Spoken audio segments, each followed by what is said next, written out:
Congress party అధ్యక్షుడు జగన్మోహన్ రెడ్డి చెంచల్గూడ జైల్లో రాష్ట్ర అడ్డగోలు విభజన నిరసిస్తూ ఆమరణ నిరాహార దీక్ష చేపట్టడంతో మద్దతుగా ఆ పార్టీ శ్రేణులన్నీ కూడా శ్రీకాకుళం జిల్లా వ్యాప్తంగా దీక్షలు చేపట్టాయి, రాస్తారోకోలు చేపట్టాయి, అంతేకాకుండా బైక్ ర్యాలీలు చేపట్టాయి. ఈ రోజు శ్రీకాకుళం జిల్లాలోని ఎచ్చెర్ల నియోజకవర్గం సమన్వయకర్త గుర్ల కిరణ్ ఆధ్వర్యంలో దాదాపు 1500 బైకులతో భారీ ర్యాలీ జాతీయ రహదారిపై చేశారు.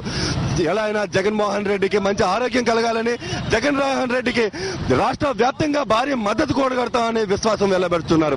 ఇప్పుడు గుర్ల కిరణ్ మనతో ఉన్నారు.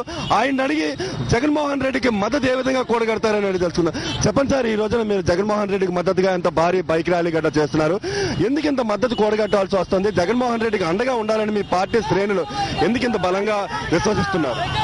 ఈ రోజు జగన్మోహన్ రెడ్డి గారు కానీ అతని కుటుంబం కానీ ప్రజల గురించి ఏ త్యాగానికైనా ఈ రోజు ఒడిగట్టి ప్రతి దీక్షా కార్యక్రమాలు కూడా వాళ్ళు ముందుంటున్నారు.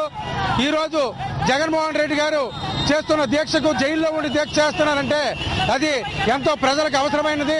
ఈ రోజు ప్రతి ఒక్క కార్యక్రమం చేయడం జరుగుతుంది.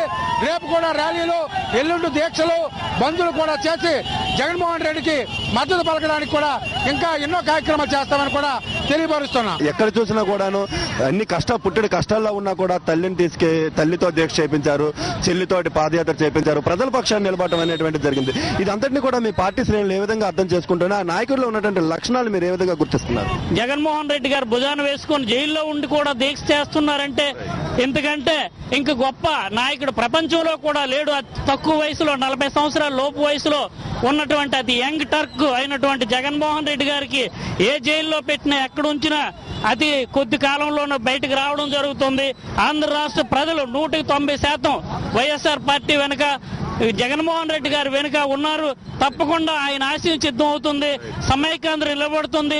కేవలం జగన్మోహన్ రెడ్డి వల్ల మాత్రమే రాష్ట్రంలోని పరిస్థితులన్నీ చక్కబడతాయి అంటున్నారు. వైఎస్ఆర్ కాంగ్రెస్ పార్టీ మరలా అధికారంలోకి వచ్చిన తర్వాత తమ నాయకుడు జగన్మోహన్ రెడ్డి ఒక సంకల్పం ఉన్నటువంటి వ్యక్తి, అప్పుడు మాత్రమే పరిస్థితులు చక్కబడతాయనేటువంటి ఆశాభావం వ్యక్తం చేస్తున్నారు. మిగతా పార్టీలన్నీ కూడా తుడిచిపెట్టుకుపోతాయనేటువంటి చెప్తున్నారు. ఈ నేపథ్యంలో ప్రజలందరూ కూడా తమకు మద్దతుగా నిలవడం ఎంతో శక్తినిస్తోందని కూడా అభిప్రాయపడుతున్నారు.